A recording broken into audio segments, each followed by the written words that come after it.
Hi guys, ayan guys, I'm frying chicken lumpia guys. This was made by Charlotte, the wife of my nephew, PJ, okay? So as you can see, ginawa nila to nung birthday ni Smart Kid.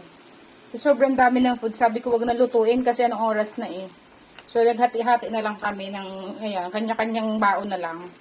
So ako naman sa ref lang nalagay kasi ngayon ko lang niluto. Tapos nung nakaraan pala, nakapagluto na ako.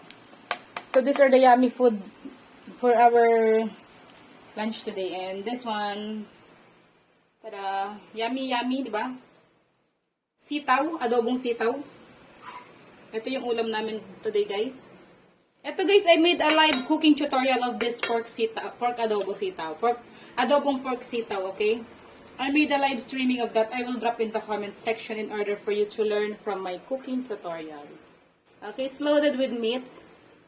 As you can see, it's like meat and string beans, braised string beans with with pork, okay? Braised, okay? So, yan guys. So, ayan, masarap yung pagkaluto nito po ni Charlotte guys kasi nakatikim na ako nung nakarang araw. Nagluto na din ako. So, this is the last batch that I'm cooking right now, okay? So, bye and thanks for watching. God bless.